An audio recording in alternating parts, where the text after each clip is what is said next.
Red alert! Red alert! Red alert! Calling all ambitious sales and marketing property professionals. Here's something really important about the gigantic efforts of local governments in improving public housing. True. What you are about to read has a strong bearing to your success as property sales and marketing professionals. Period. Believe me, this week's news is so serious that it could knock the socks off your feet. Believable. By the way, you don't have to answer me until you read the entire news.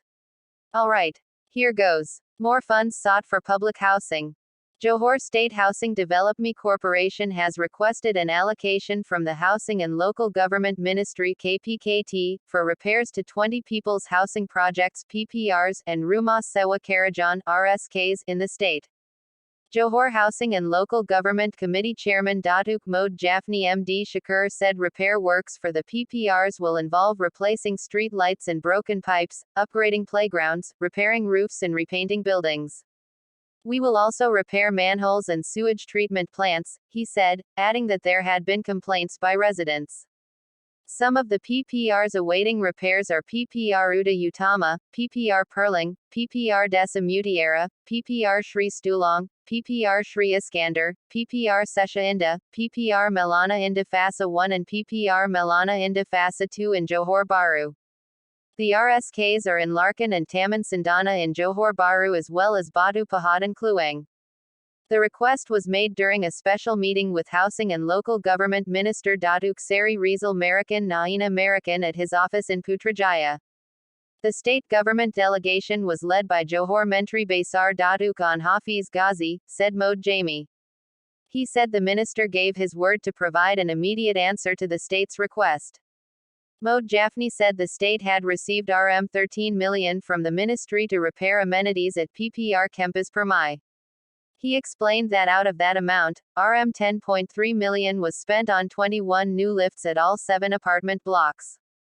The remaining Rm 2.4 mil. Will be used to repaint the PPR blocks, Mohd Jafni said, adding that 8 of the new lifts were installed in the past 2 weeks with the rest to be added later. The new lifts were supposed to start operating in January next year, but the state government had requested that the project be sped up. Mohd Jafni also said that state had submitted a proposal to KPKT to build a new PPR scheme on a 3.6 hectares plot in Larkin. He added that the proposal was made due to the area's high population. Meanwhile, An Hafiz announced on his Facebook page that the state government had also requested that all affordable housing projects be coordinated under the National Affordable Housing Council. We also discussed the eco-waste proposal by Pasir Gudang City Council to reduce the amount of rubbish generated and promote recycling, he said. Believable. It is. After all is said and done, regarding the issue of Johor State Housing Development Corporation requesting more fund from the Housing and Local Government Ministry (KPKT), it is important to recap some salient points. Alright. In the meantime, be reminded that there are a dire needs to improve the housing situations for the betterment of the country and its people. Not to sound like a broken record, allow me to recap some important points. Alright. Be reminded of the extra efforts of the Housing and Local Government Ministry (KPKT) are embarking to improve and expand the housing situations. This includes undertaking excellent jobs of restoration and bidding works for the PPR's houses and its surroundings infrastructures. The challenging jobs is estimated to cost a minimum Rm 13 million. They are aiming to be most effective especially in areas of fabricating EU and old houses. For the time being they are concentrated in towns like Johor Bahru in addition to Batu Pahat and Kluang. Don't that makes good sense?